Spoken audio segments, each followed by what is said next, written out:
Attention campers, this is your camp director. In today's Roger Corman event for the Corman is a Genre badge, we will be discussing A Bucket of Blood, Frankenstein Unbound, Gas, Teenage Caveman, The Terror, The War of the Satellites, and X, the Man with X-Ray Eyes. Joining me is Camp Counselor Chris Baker-Scott. Additionally, as a reminder, the art contest is for original art by campers. You may not submit pictures ripped out of magazines. And as always, it's going to be a great day at Camp Film Camp.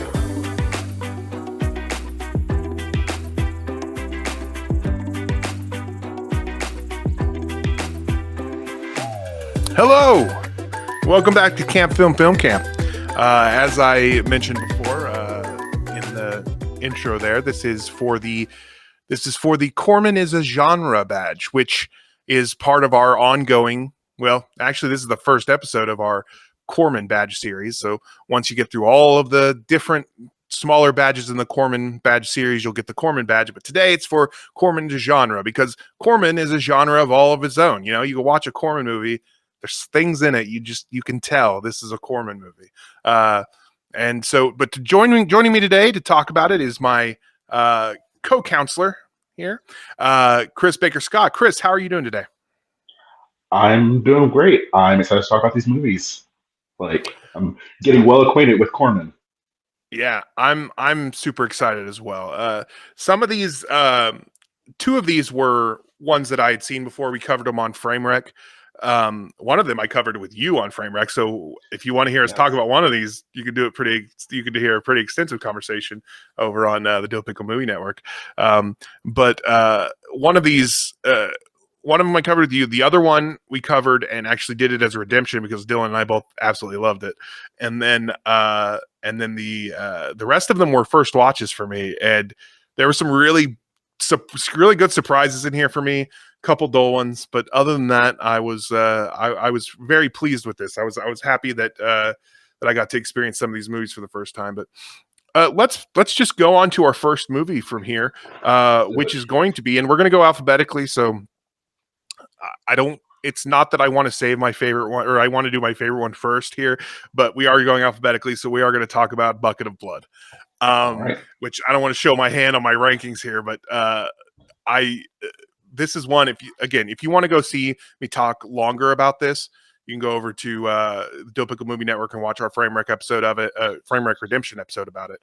But this was one Chris was not on. But Chris, had you seen this movie before?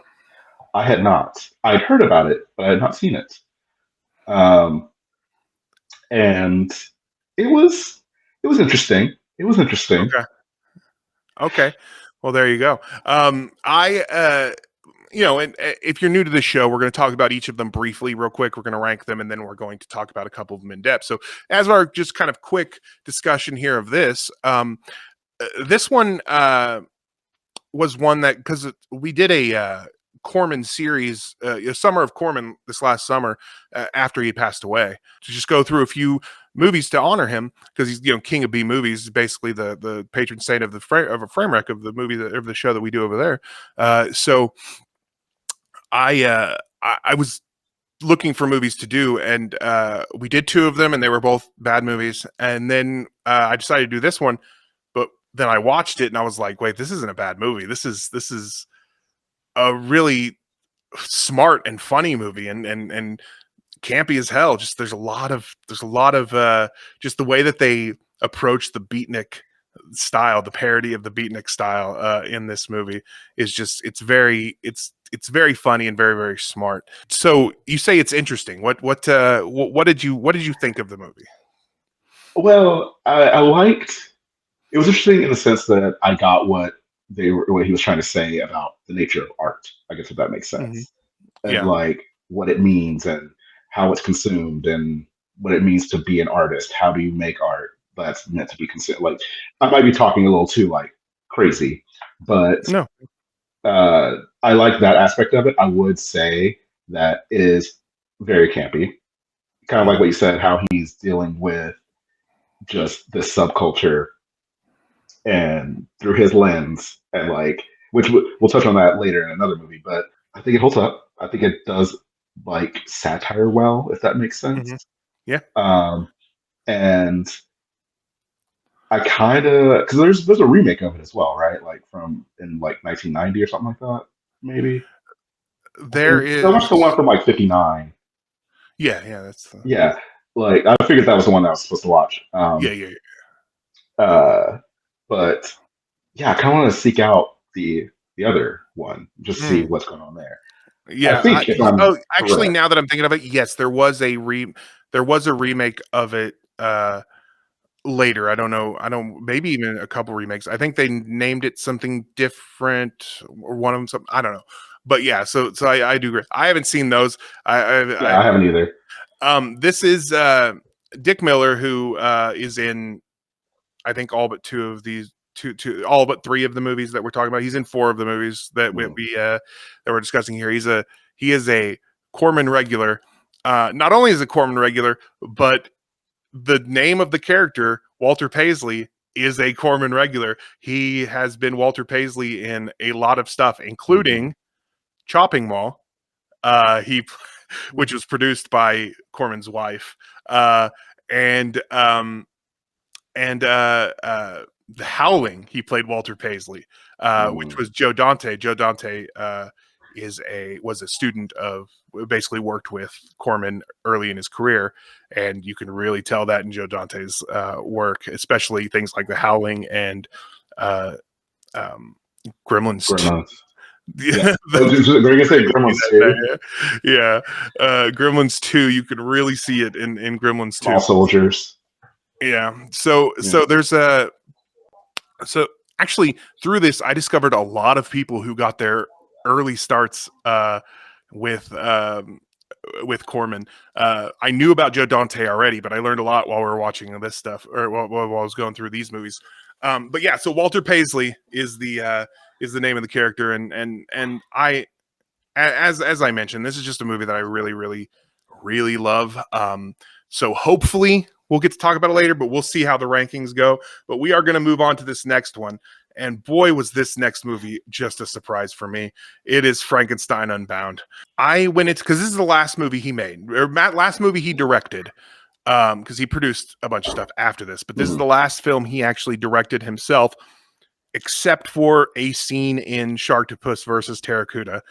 He did direct one of those scenes, the one with Conan O'Brien. But other than that, this is the last film he directed. So I was, excuse me, my earpiece fell out. So I was not sure how this movie was going to go. The cover is cool, but also like weird, and kind of felt like, oh man, maybe there's a reason he stopped directing movies after this. Mm-hmm.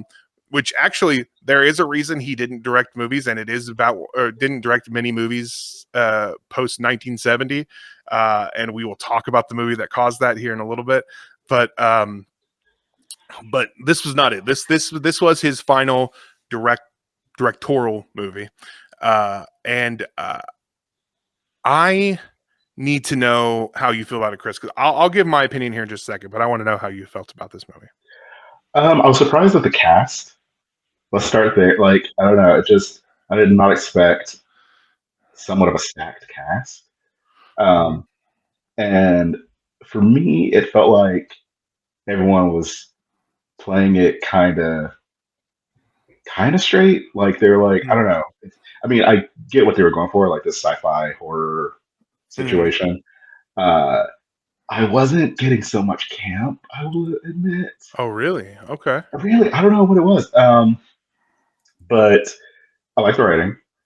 I like the acting. Again, that goes back to the cast, the casting choice of who they got. But it, and this might be me because I'm really weird when it comes to sci-fi horrors. Like, I don't know. It's same with like gothic horrors, which we have one on the list here, which is going to kind of go in that same little realm. But yeah, like, how did you feel? Like, I get the sense that it was like one that stood out for you. It was a standout for me. Earlier we were talking about how like, oh, one of these really stood out for me, and we weren't sure if it was going to be the same one. It clearly isn't, because this was the one for me. I don't know why this one isn't, why we're not talking about this one now. Like this feels like it should have gained cult classic status in the last, after its release. You can barely find this movie. We had to watch it on YouTube, like free YouTube. Like someone posted it because you can't rent it on YouTube. Like this movie is kind of wild. Like I didn't know what to expect. I expected a Frankenstein movie, maybe even an updated Frankenstein movie. I didn't expect the time travel. I was going to say, I didn't expect time travel. I didn't expect John Hurt to be in it at all. Raul Julia, who I think both of them were doing really good work in this movie. Bridget Fonda is in it, doing some work. It's and also the guy who plays the creature, Frankenstein's monster, Nick Brimble. He played, as soon as I saw him, I was like, holy shit, that's Little John from Prince of Thieves, from Robin Hood, Prince of Thieves. And it is. And I was like, oh, dang, wow, that's really cool. Anyway, I got a lot of I thought this was a funny movie. I thought there was a lot of that going on. And that's just that's the kind of feeling I got from it. I don't know. It's very difficult to find. I feel like there should be special editions. We should be doing midnight screenings of this movie. Like I really had a great time watching this movie. So that was kind of where I landed with it. It kind of sounds like maybe the sci-fi horror aspect got in the way for you a little bit. A little bit. And I will admit, like, I do want this movie more like accessible to more people. I will agree with you there. Because I honestly never heard of this movie going into it. Didn't know what it was about. I honestly went into it thinking, oh, this is going to be like another like take on Frankenstein. Like it's going to be nothing spectacular. No, color me surprised. Like you mentioned, I did not expect it to deal with like time travel. I guess the Unbound should have. Well, because it's based on a book, Frankenstein Unbound, but the title is based on two different classic books from people who are in this movie, or characters who are in this movie. It's based on the title of Frankenstein or not postmodern Prometheus, the modern Prometheus. I always want to say postmodern Prometheus because that is an episode of the X-Files. But no. Frankenstein, Modern Prometheus, and Prometheus Unbound by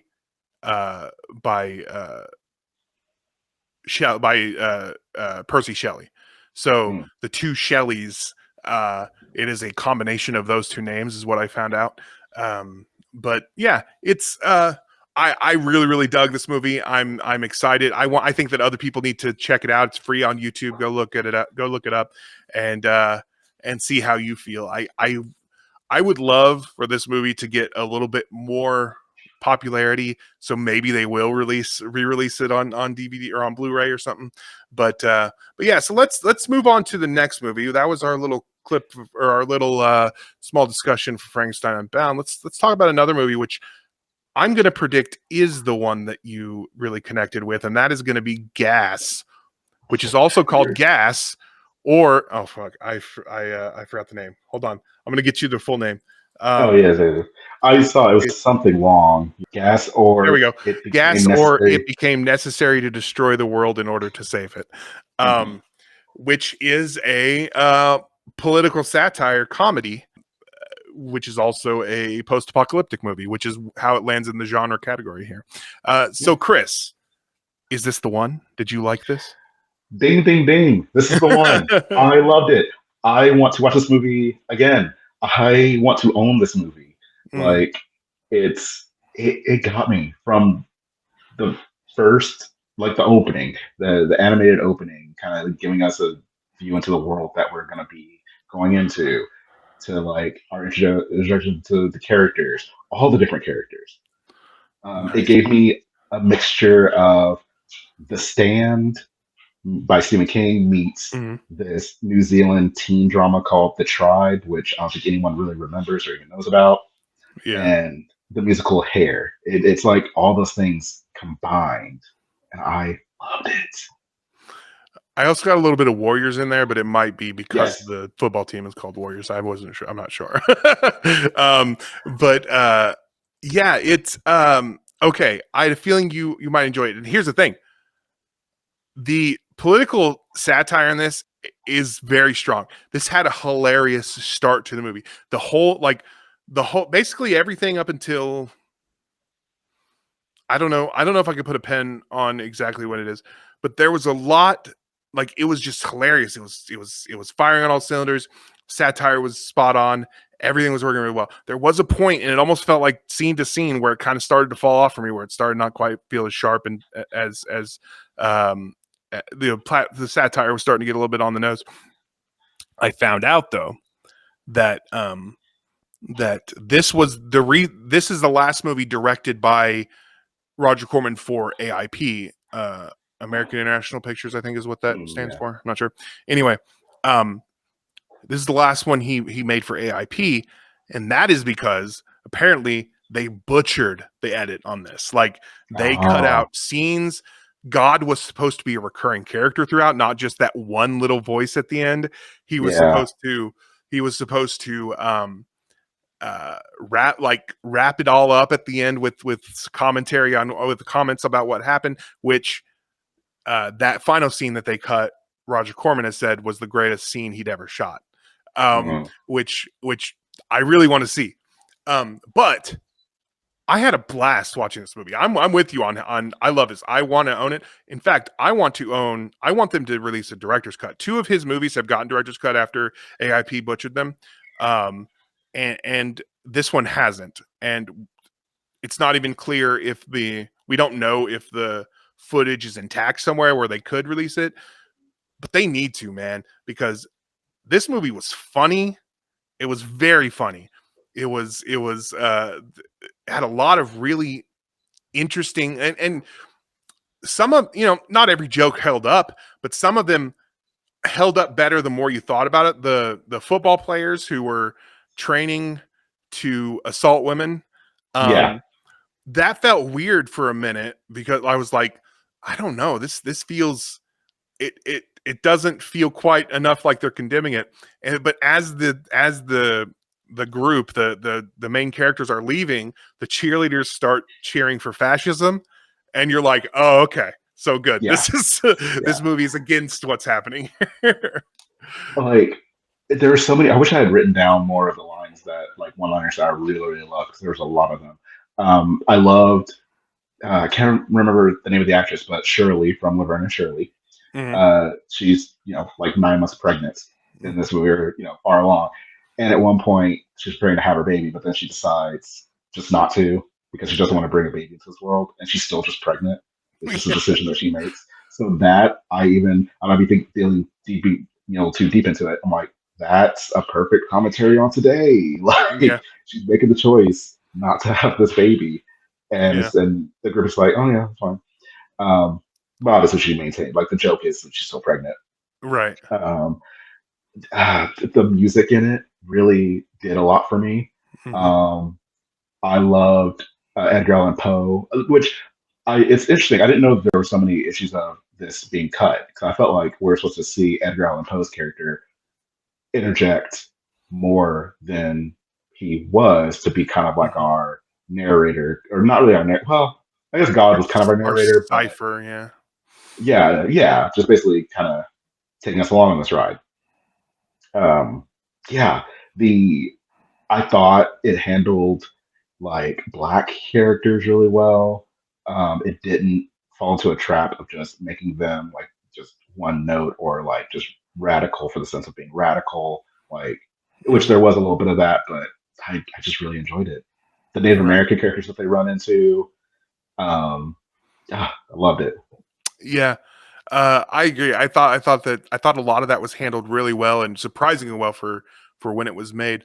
Ben Vereen, who played the Carlos, was very Mhm. good, very funny. Yes. Um, I really dug his whole thing. For me, he'll always be Will's dad who doesn't want him, and Will Smith Oh, on yeah. Fresh Prince of Bel-Air. But he's done other things that I've seen also. But this is now my new favorite role of his. He was very, very good. I like the. I kept. You were talking about Shirley from Laverne and Shirley because I've also forgotten her name. I could. She reminded me. It's Cindy Williams. Is the name of the actress. I think, right? Yes, that's right. Williams. Cindy Williams. Her character kept reminding me of you, because you've always maintained that, like, in a post-apocalyptic world, you just kind of hope you die. You hope you're not a survivor. Like, what am I going to do in this situation? God. Right. So she kind of reminded me, especially because, like, once she found a jukebox, she was like, "We're fine. Like, I'm just gonna." I literally thought that's me. I was like, "Wow, that's so me." If the audience doesn't know, I'm a huge fan of just music. I can't say it any other way. So yeah. Yeah. No, he is, and so yeah, that I'm glad you felt that same way, because as soon as I saw that, I was like, oh, that's Chris. That would be Chris. If he survived, he would be looking for the first jukebox and then stay there. When that scene came up, I was like, mood. That's me.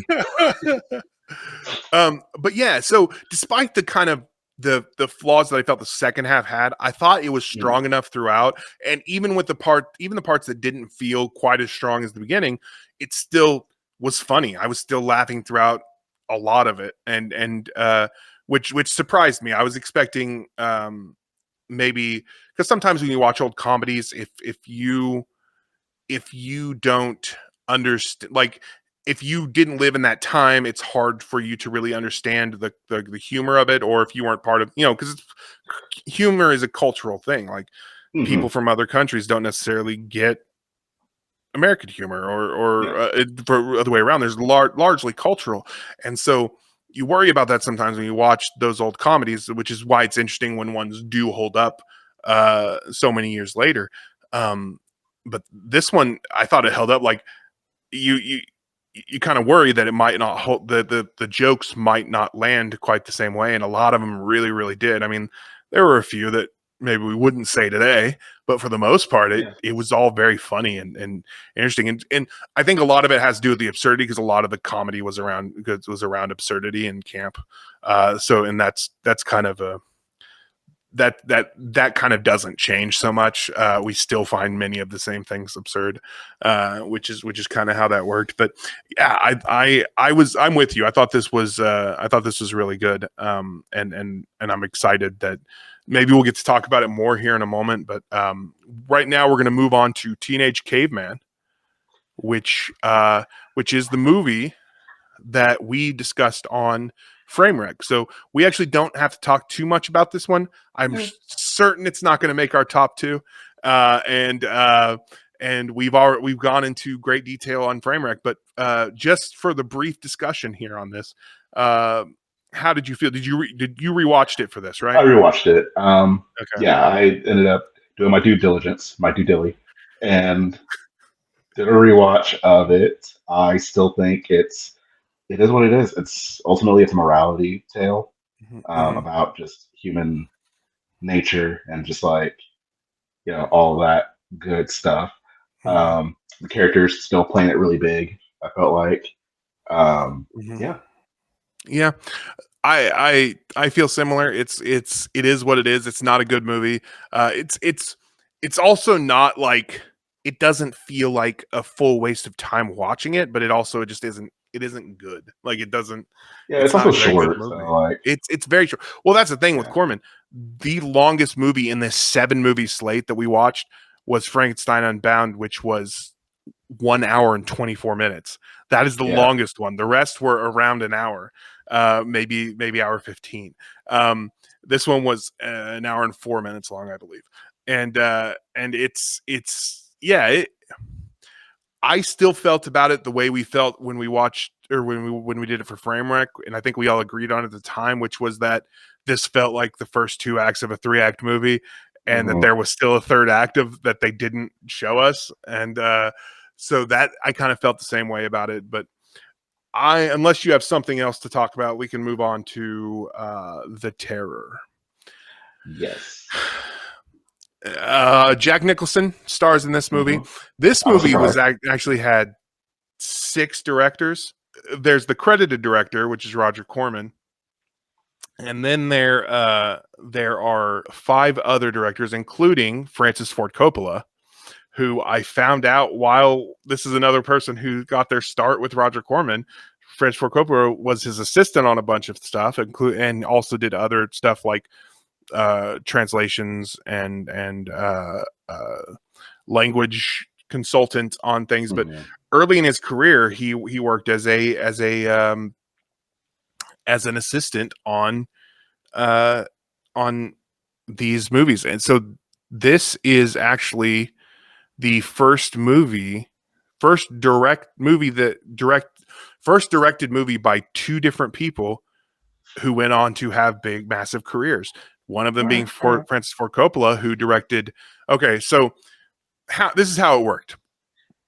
Roger Corman had just finished The Raven, or maybe he hadn't just finished Raven, but he had just finished something, and was like, "Hey, Boris Karloff, I want you to be in my next movie. Here's an outline of it." Then they shot for 4 days off of the outline, which meant it was mostly improv, and then shelved it for a few months, and then was like, all right. So then when the full script was completed, they were like, all right, we need to shoot the rest of this. But Roger Corman was working on something else, and I believe it was X, The Man with X-Ray Eyes, because I think those came out the same year. He was working on that, so he was like, all right. So he had Francis Ford Coppola go and shoot a bunch of stuff. He was only supposed to shoot for like a small amount of time. He ended up going over. He was only supposed to shoot for a few days, and he ended up going like 11 days or something like that. And so much of it just did not make the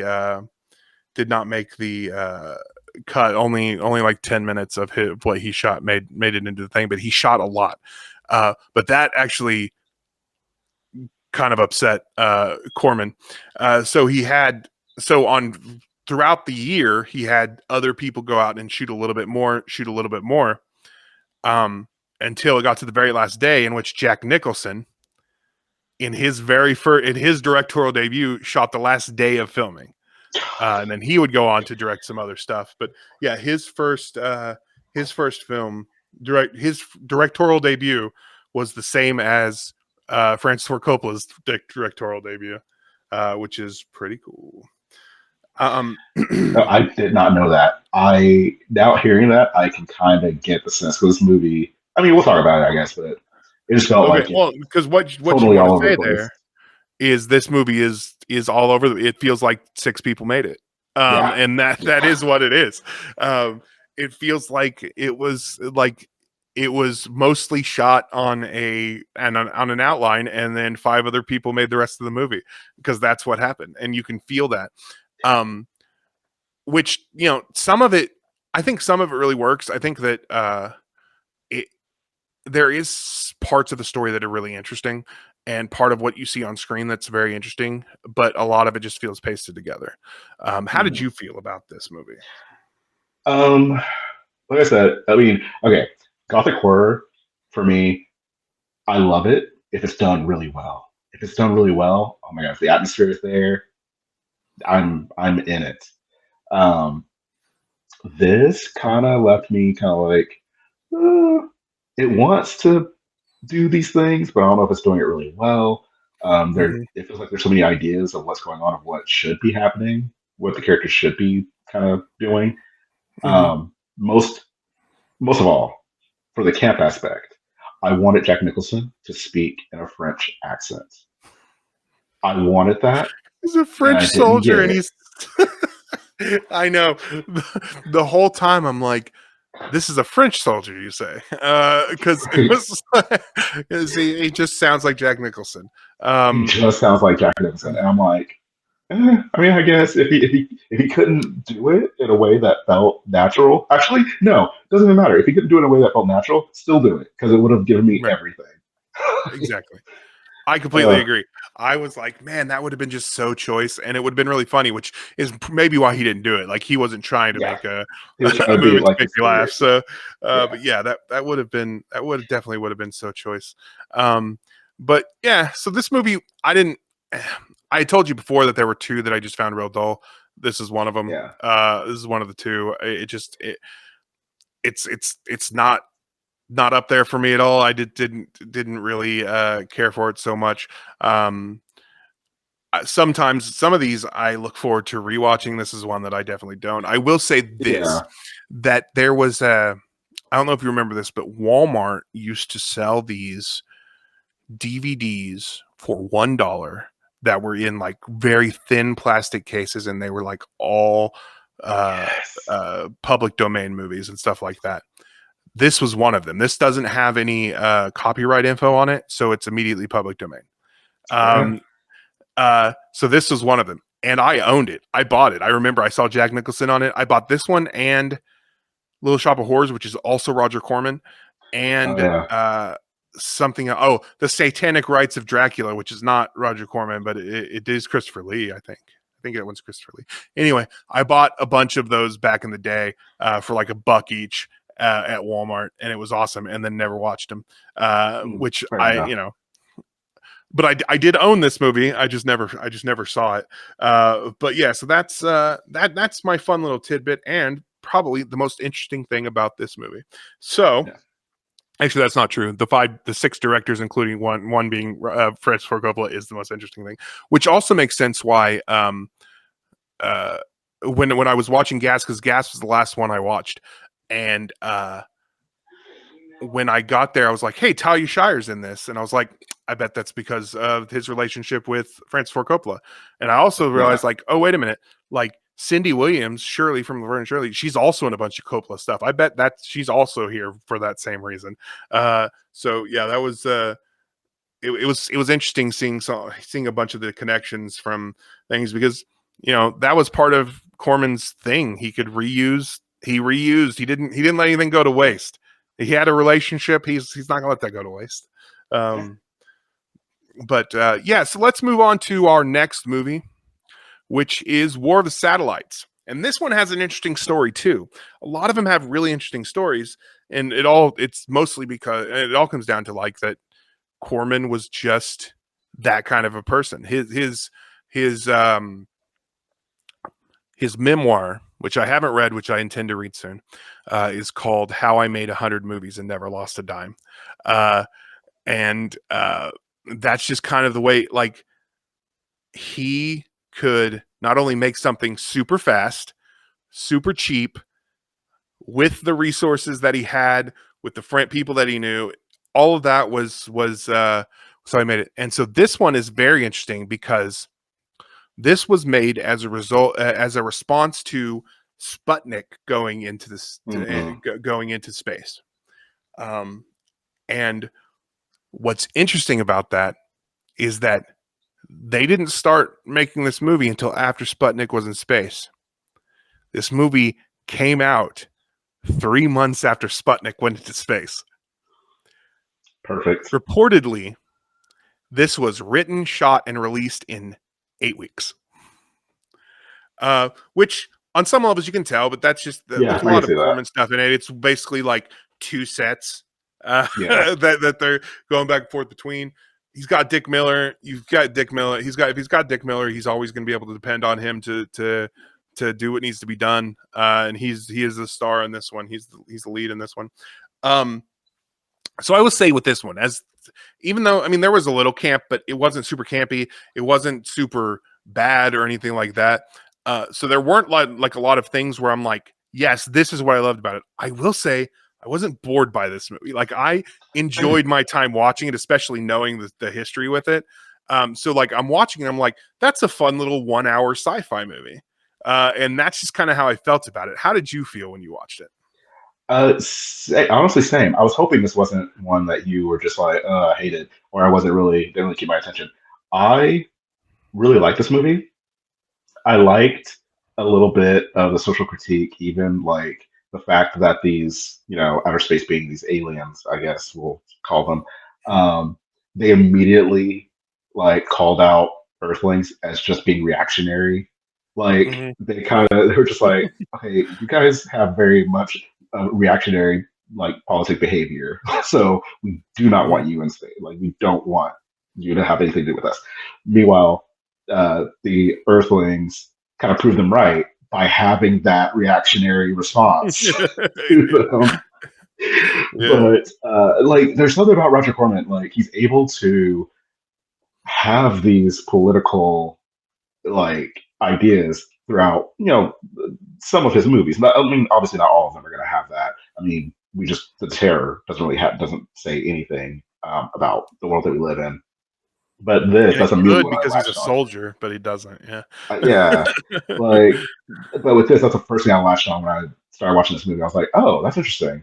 That even back then, someone's writing something that has that critique.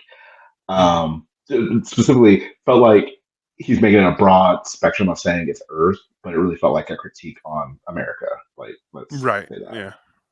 that, or Western civilization. Yeah. Um, one campy item. Sorry if I'm over talking, but No, no, please. one, one campy item that I love that really stood out to me that kind of bumped it up for me in the camp aspect is the couple in the car, like I making out. agree. Yes. The fact, number one, they're like 40-year-old teenagers. Like when he mentioned something like, "Oh, you failed chemistry or whatever," I was like, "Oh, they're teenagers." There's that, but then also like the radio's playing, and it's like, "Oh, it's our song." I don't like this arrangement. That killed me. Yeah, Like I I think agree. the line was something like, "I don't like this arrangement. It's too heavy on the violin." Like, what is happening? Yeah, I had forgotten about that, but I completely agree. That was one of the notes that I had was that like those two in the car were just so funny. Like, and they set a good tone for me. Like, because we're watching this for the camp thing, I was like, okay, there it is. That's where it is. And Yep. the alien. There's a little bit with the alien and stuff that you can get a little bit of camp out of that, but those two really did it for me as well. I was really Well, pleased also, with them. sorry, going back to the alien aspect, the camp there is that he's so easily able to pass himself off. Hmm. But it seems like he's not even trying. Yeah. Like he's Yeah. clearly acting different and weird, and everyone's just like, Yeah, no, I definitely agree. Yeah, I'm glad you enjoyed this one as well because like I said, I did enjoy it. It wasn't like top of my list or anything, but yeah. I expected to not enjoy this one very much, and I actually did end up enjoying it quite a lot. But speaking of movies that I enjoyed quite a lot, we're going to talk about this next movie, which is X, the Man with X-Ray Eyes. Um, this is this movie is exactly what I wanted when I conceived of this show and I conceived of Hmm. this theme. I wanted to see some wild sci-fi nonsense, and we definitely got it here with this movie. What did you think of X, the Man with X-Ray Eyes? I liked it. I'm gonna go with you on that and say it is very much of that kind of, I won't say zeitgeist, but of like that kind of, even with the title, like X, Hmm. the Man with X-ray eyes, is very much old, like sci-fi Hollywood, those B movies. Like Yeah. it's keeping with that aesthetic, and I think it kind of knows it. If Oh that yeah, makes sense, for sure. it definitely like understands the assignment. Um, and I looked it up. Was it this one, or there was another one that was packaged as a double feature with Attack of the 50-Foot Woman? I think it was this one. Oh, I'm it not might have entirely been. certain.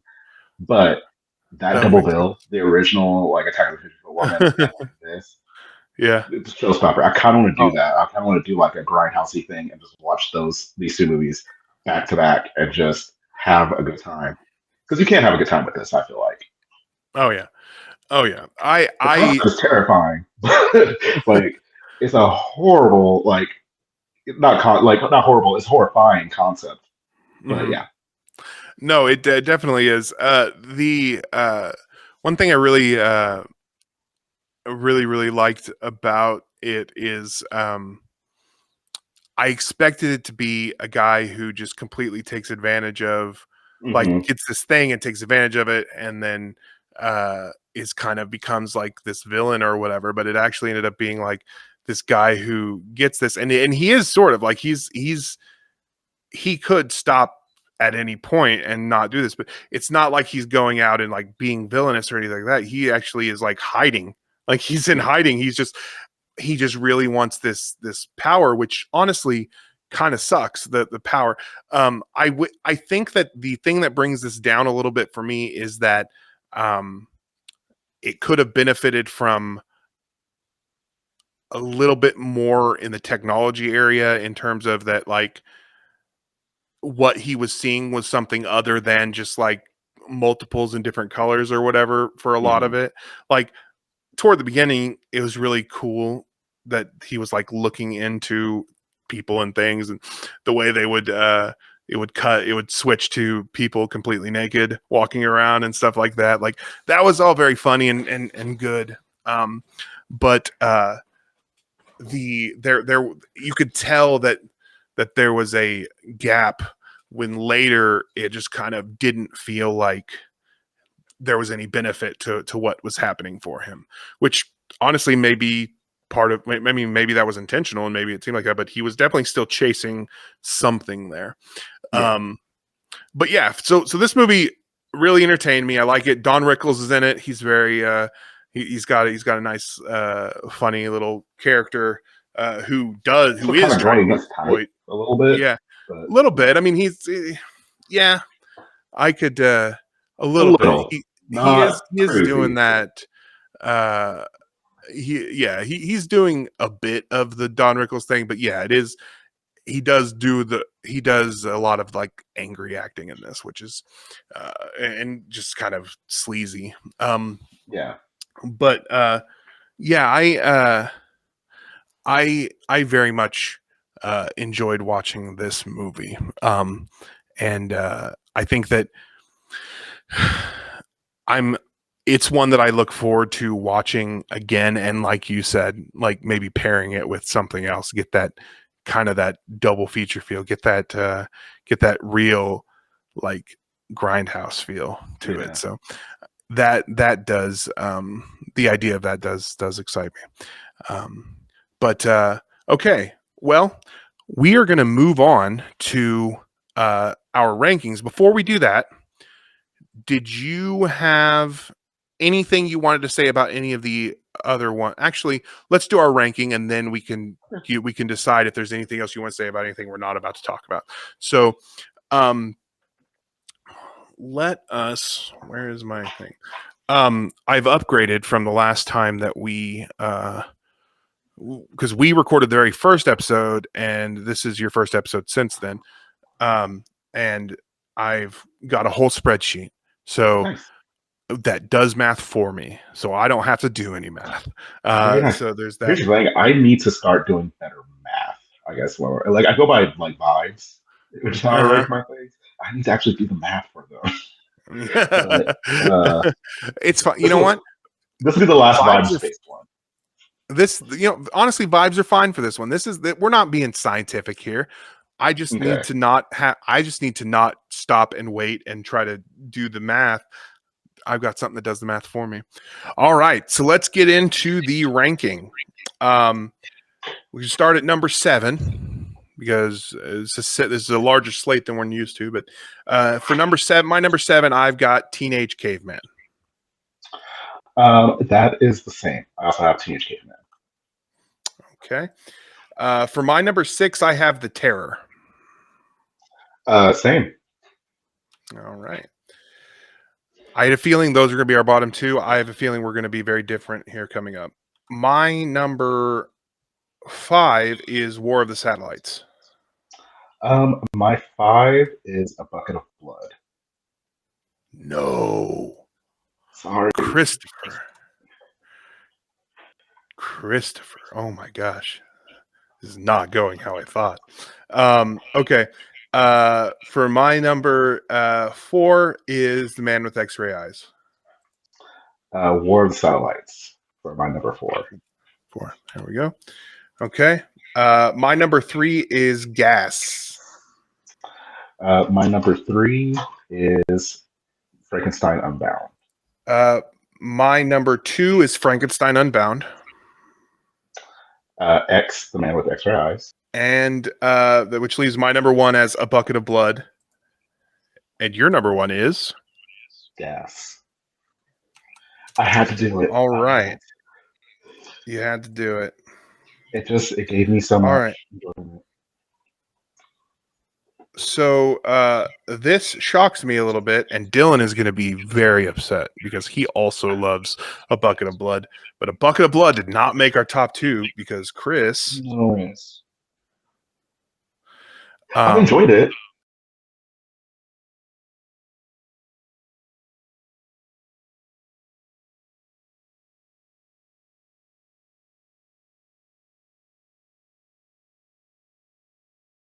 So that makes our top 2. Number 2 is Frankenstein Unbound, and number 1 is Gas. So let's start with Frankenstein Unbound and go into our deep dive and our scoring. So let's talk about the camp in Frankenstein Unbound. You had mentioned that you didn't feel like there was a whole lot. For me, there was. Everything with the monster really really worked for me on that level. The car, just the way that it interacted and the way that it could, just like the kind of over the top crazy like things that that it could do, like print out an entire book, Yeah. and stuff like that. The way it was following him around all the time.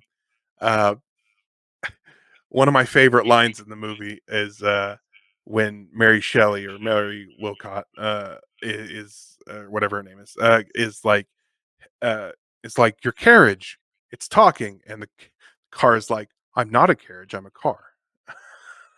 Okay, yeah, I have to give you that. I honestly, yeah.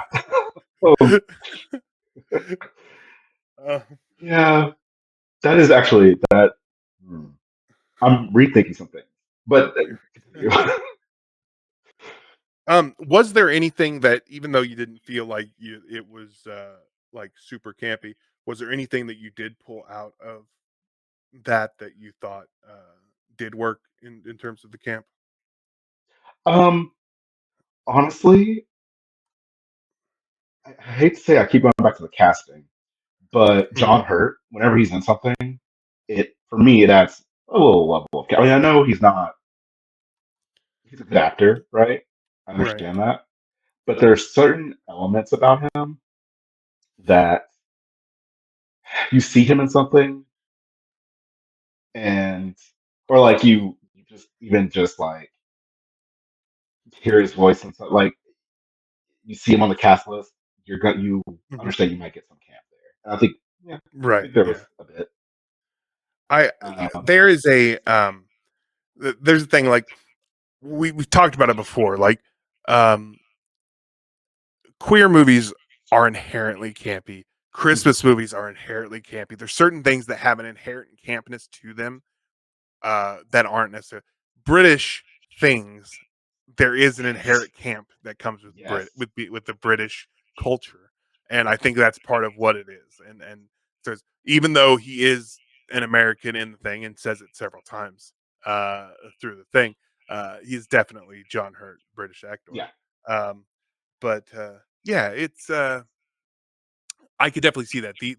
The acting was certainly did that for me, especially John Hurt and his car. Were both their performances were both pretty campy, and the monster. Um, but yeah, so for camp, I actually gave it an 8.5 because I had it pretty high. What did you mhm. give it? I gave it a 7.0. 7.0. I mean, that's nothing to sneeze Respectable. at. That's pretty good. We talked about the acting already a little bit, so let's talk about it a little bit more. Um, were there any were there Like any breakout role. not that's not even what I mean, because we've talked about some of the, like, some that we enjoy, but was there anything that in there that you just did not like? Oh, Jason Patrick was also in there. He played But I one of the two. I don't remember. But anyway, Lord so Byron. uh Lord Byron or Yeah. Percy Shelley, I didn't remember which. I think it's Lord Byron. Um so But was there any acting that felt like it fell short for you, or was it pretty consistent across the board? It's pretty consistent. I think in my head I was expecting more from Bridget Fonda, but I was fine with what I got.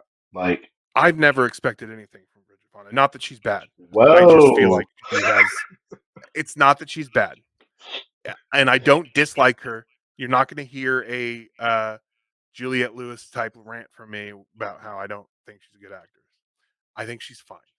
we're I gonna have just to go think back to I've that never. sometime. Yeah, well, We'll put a pin in that. I need to talk to you about um the Bridget Fonda just never like she's.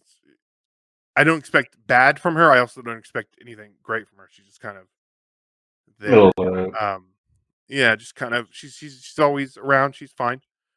So I didn't expect better from her. I didn't expect worse from her. I expected where she was.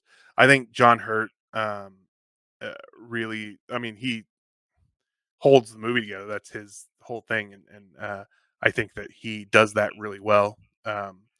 So and as I mentioned, the monster is also Little John from uh, from Yeah. Prince of Thieves. So that did it for me. But I thought the acting across the board was good. I thought it was pretty good. The cast is actually kind of smaller than I expected it to be. I mean, there's a lot of like townspeople and stuff like that you see throughout, but for the most part, it's pretty much focused on him, and then he interacts with other people every once in a while. So, but yeah, for me, I gave the acting an 8.0. Same. Um, what did you give the acting? I gave it a 6.5. 6.5. Well, that brings us to writing. The writing was crazy because this movie was crazy. Yes. Uh, and I thought the best, as I mentioned, the campiest parts of it were things like the dialogue and how they interact with each other and how the car spoke and the things that the car said. So that actually bumped it up a bit for me. I don't think that the writing was necessarily anything to write home about, but I don't think it was like awful. It wasn't terrible. It was just it was fine. I thought that everything Fair. else kind of did a bunch of lifting except for in the campier parts. Did you have any thoughts about the writing? I will agree with that. I felt like there wasn't anything that like super jumped out at me. I will admit. Mhm. Um, like there was nothing that I felt like the super need to really just like write that line down. Which going Mhm. forward, I'm gonna need to really. I'll probably start taking my notes, like actually like typing them out because there's so many things where I just need to like type out a line and not. Anyway, that's beside the point. The writing I thought was just it was there. Like it was Yeah, just I agree. I gave the writing a 6.5. I thought it was because the camp did elevate the writing a bit, and the writing elevated the camp. I did go above average on it, but yeah, again. So where did you go on? What'd your I score on also I landed at a 6.0. 6.0? Okay. All right, and then let's talk about overall quality. Now, as I mentioned before, I think this movie should be a cult classic. I think people should more people should watch it because I do think it is a very entertaining movie and goes some places that you wouldn't expect. Uh, now, the thing with cult classic movies is that doesn't necessarily mean they're great or overall Yeah, quality is great. They're just entertaining and fun, and you enjoy them. I felt like that was a bit of it. That was a bit of how this one kind of shook out. As a movie, it's maybe not the best. It's maybe not great, but I enjoyed the hell out of it.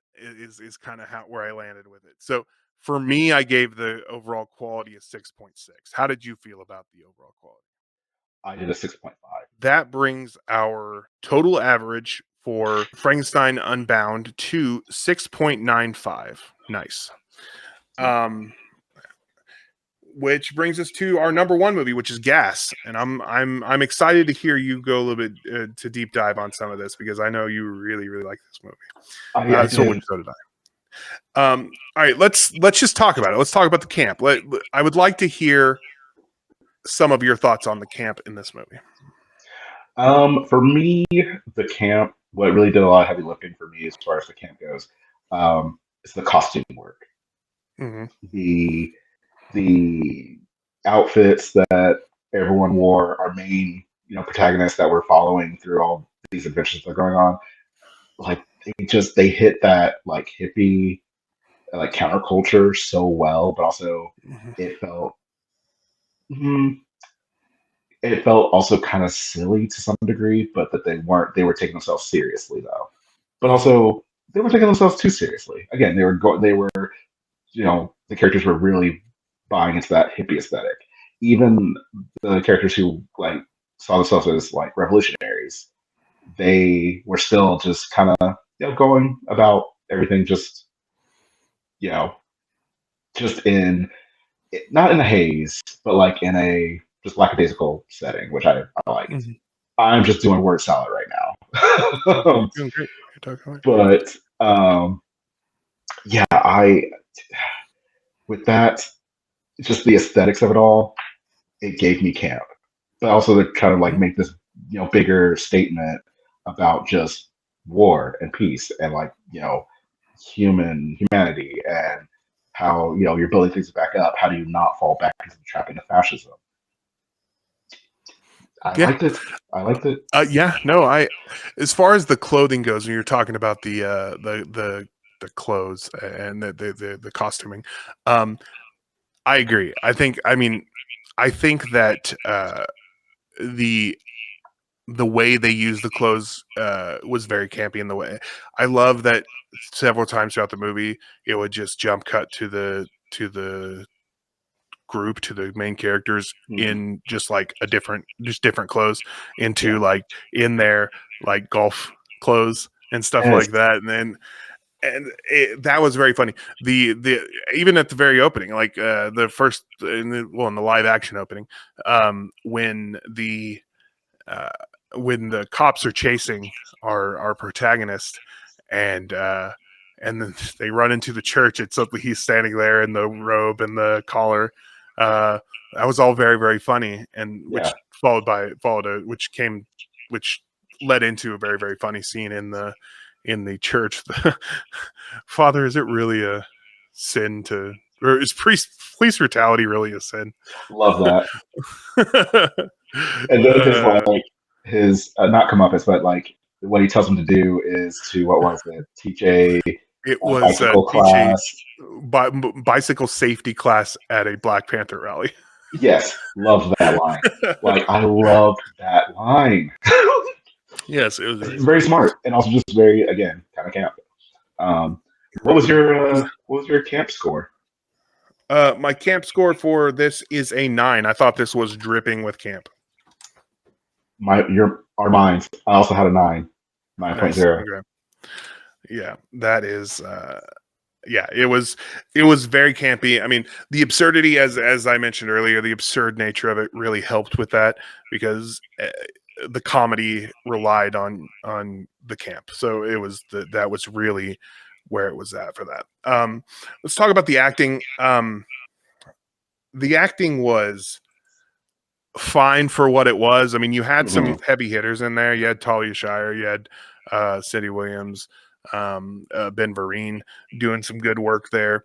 I think the two leads were not our best actors in this Not movie, that great. No, which I they're think is definitely fine. supportive. Yeah, I think it's fine that they weren't very good because the comedy didn't need them to be. Mhm. They were funny, and that's what was needed for the role. Just they weren't super great actors or anything, especially the guy. The girl had her moments that was fine. Yeah, Um, but yeah, I thought the acting was fine. It was okay for the most part. I thought that a lot of the supporting people, like the people they would meet up with, like the fascist football players, that lead guy was really funny and did that. So anytime they would kind of meet up with a new group of people who they kind of had to overcome, uh, they were always really great and over the top, yeah, and that's what it was. It's like the acting wasn't great, it was over the top, which is actually good acting because that's what they were going for. They really needed it to all to be over the top. But for me, I get the acting. I gave a 5.9 because I think it is better. I think that the fact that they're doing what they're supposed to do does give it a little bit of a bump, but it just was kind of average if we're actually looking at it as acting. Yeah. For me, the acting, I gave a 7.5. I gave it a little bit higher up because of all that supporting that they were given. I loved just that everyone, it seemed like they understood what movie that they were in and like what vibe they were supposed to go for, especially the people they would come across on like in their travels on the road. And that just really worked for me. Nice. Well, good. Yeah, I probably, after talking about it, would probably have bumped it a little bit higher, but I'm sticking with what I have because talking about it, I was like, "Gosh, 5.9 seems a little low." But I think that while I was watching it, I did feel like that was the part that did feel kind of a little down for me. But the writing. The writing. Oh, sorry. Go ahead. I was gonna say, and here's the thing: you mentioned that talking about it, I may have scored it higher. I kind of wish I had gone back and scored a Bucket of Blood a little bit higher on my initial all movies ranking because I want to hear just more about it. I need to check that out. Anyway, sorry, continue. Yeah, check out our frame rec episode. That's exactly what I was going to say. I need to actually sit down and watch that because I want to hear in depth more and just a dialogue about it. But yeah, excellent. The writing. Let's talk about the writing. I thought, okay, so I had mentioned before that that I thought that the first like half was super strong, and then it kind of started to trail off. And I don't know what part of that is the writing. I don't know what part of that is the chopped up edit. I don't know where that falls short. But for me, because it started to feel a little more on the nose and a little bit less. I mean, the absurdity was still there, but it almost felt like forced, some of the absurdity. It does lower my thoughts on the writing a little bit. But I want to hear from you about how you felt about the structure and the dialogue and all of that. For me, I get what you're saying. When they make it to the Pueblos, and like they're rebuilding the society, that's when I feel like it definitely gets like so on the nose with their with the messaging. Totally understand that. For me, up until that point, I thought the writing was just pretty good. Like the way the characters engaged with one another, I felt like it just felt like a group that they are having a good time together, and like they do have kind of the same, somewhat idealistic just view on creating this new world. I will say when it comes to writing, I didn't fully understand. Like, okay, my understanding of the world that we're living in is that everyone over the age of 25 dead, right? Does that mean like this is lingering to where if you mix that age, like you above that age, you die? I don't know because it was a gas, so unless the effects of the gas are contagious, I would assume that I mean, unless it was like radioactive and like a half-life. Like, it could be like it's hard to say. They didn't really cover that. You know what? I'm poking holes. They don't need to cover it. That's me being like weird about it. Which, like I mentioned when we talked about it a little bit before, I mentioned the New Zealand teen show, The Tribe. That was kind of the whole point of that show. It was these teenagers are left behind because all the adults died because of this like fallout situation, and it kills off all the adults in the world. But in their world, if you made it to like, I guess 18, 19, you get this disease and you die. So that's why I was like, there was some weird thing there. Again, no one remembers the show. I wish more people talked about it. But I'll have to check it out. That's me doing like a whole aside. But the writing could help like kind of make it more clear with that, but I guess they really didn't need to. Besides the point, I thought the characters, how they interacted together was perfect. One-liners, jokes that they had, I thought worked really in its favor for me with the writing. It got so many chuckles out of me that I did not expect. And I was like, okay, all right, that was a pretty smart joke. and it holds up. I was super nervous when they came across the Native American characters because I thought this could go a weird way. But I like how they dealt with that, where the characters are just giving, like they now have America back, so they're giving them back, things that, like the whole idea is like, we're just giving you back, this crap. Like it doesn't matter. Like we now have Right. America back, and the pinpoint of that is giving back the English language. So like they're going back to just their way, and I love that. I love that joke, and it was great. Yeah. Uh, No, yeah. that's really great. Um, you talk about it. I was originally given that a 6.5. I think I'm going to bump it up to a 7 for the writing because of kind of what you were saying about it. You changed my mind on it. What would you give the writing? I give it a 7.5. There you Which, go. now that I'm talking about it, I think I rated it a little too low for myself. But yeah. All right, so let's talk about the overall quality on this film. Obviously, we've kind of gone over the quality question. I thought it was stronger at the beginning than at the end, but I do think that overall it is a strong movie, and it does have a lot of strong elements that I enjoy that I enjoy. Did you have any thoughts on the overall quality, before we give our scores on that? Not really. Like as far as a movie, this is one that I could see myself introducing to more people who aren't really even into bad movies, but they are just into fun movies, right?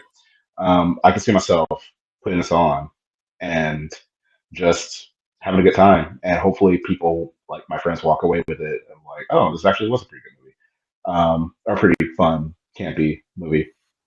Mm-hmm. Yeah, hopefully that's reflected in my overall score. But what was your overall score? Well, I agree. I thought that this was a very strong find. As I said, there were several in here that I really enjoyed, and they were like really good finds for me. Um, but this one is one that that kind of surprised me in how much how much I enjoyed it, despite the fact that I felt that it fell off at the end, toward the end. There's still a lot of stuff even within that I really enjoyed. So my overall quality is a 6.5. I can't imagine yours is that low though. It's not. My overall quality, I ended up going with an 8.0, which is pretty high. With, I think about with a what? 8.0. Okay. Hey, that's I expected yours to be very high like that, so that's good. Okay, that brings our total average score on this one to 7.5, which is better than the 6.95 for Frankenstein Unbound, which means that Gas wins the Corman Trophy today, and all of you get the Corman is a genre badge that's going to go toward your Roger Corman badge later at the end of this year or next year or whenever we finish this series. You're going to get that Corman badge. This is the first step. So we did it. We did it, Chris. Did it. How overall on this slate, are you glad you watched all these movies? Or how did you feel about the slate and the experience of diving into Corman? I am.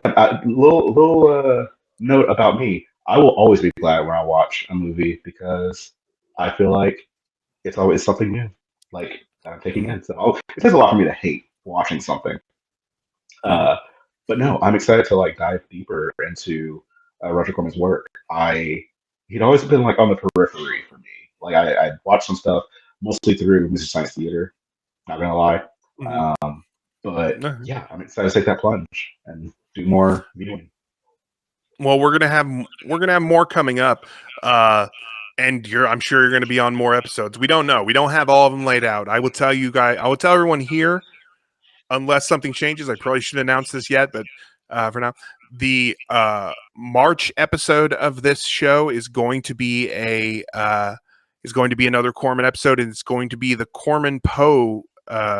The Corman Poe cycle, which means all of the Edgar Allan Poe movies he made already be there. I'm not going to name them all right here, but just so everyone knows, if they want to start getting ready for it, we're doing Corman Post Cycle in 2 months. Next month, though, I'm going to have a very special guest that I'm very, very excited to have. It's going to be her first time on this channel, and it's a very good friend of mine named Carly, and we are doing a. I asked her. I actually went to her. This is actually rare because usually I'll come up with the theme and I'll send it to the people and I'll say, "Hey, can you do this? And these are the movies." And they'll say yes. With Carly, I was like, "I want you to come on the show, and I know what you're interested in, but I don't want to do just gay because that's really kind of what she gets associated with a lot." Or, you know, I don't want to do just lesbian or whatever, however you want to do that. I don't want to do that. But I want to kind of know where you want to go with it. And so we came up with a list of 5 movies, and are doing the theme, the badge for next month that you can get is the Sapphic Mess badge. Because we're going to talk about some messy lesbians. That's what she wanted to do.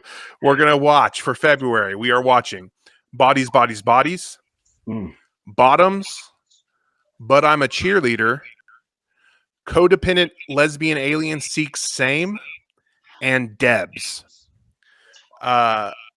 Which, as I'm looking at that list, I realized alphabetically doesn't go past D. They're all up in the upper alphabet. That doesn't matter. So I'm very excited to have Carly on when we talk about some messy lesbian relationships. Chris, have you seen any of those movies? The first 3 listed, I have seen those. I love Bodies, Bodies, Bodies. And I feel like not a lot of people talk about like it felt like it came and went, like it had some buzz. I love that movie. Like after I watched it, I immediately bought the Blu-ray. But I'm a Cheerleader, obviously a classic. We love Natasha Lyonne in this house. We love Clea Duvall in this house. And yeah, like Bottoms, Rachel Sennett just being herself. I love Oh Io God, Debris so much. good. But all right, so so that is what you can expect from next month. Chris, where can they find you? You can find me most places, as my screen name is just Cellar Door Floor. Yeah, you can find me on Blue Sky, my Letterboxd, which I'm trying to be more active on Letterboxd. I realized I did not rank any of these Corman movies on there. I need to fix that. I need to learn to go in, do the review. And yeah, Instagram also there. Don't really post that much. The only place really you can't find me is Twitter, because I, for my mental health, cannot. That's completely understandable. Yeah. You can find me here at Matty Loves Movies. You can also find me over on the Dill Pickle Movie Network doing Frame Rec and other shows on there. You can find me on Letterboxd at MattmanXIII. You can find me on Twitter/X there, but I don't do a lot there. Usually just responding to other people I know. And you can also find me on Blue Sky. I believe it's also MattmanXIII. I would assume. I always get that handle immediately. But yeah, so we've done it. We've conquered the Corman is a genre badge. And we will see you next time on Camp Film Camp. Be sure to go in the comments. Tell us what you thought of these movies. Tell us how you would rank them. Like and subscribe. And hit that bell notification button so that you can know when we're going to put out more Camp Film Camp things. I hope you had a great day at Camp Film Camp.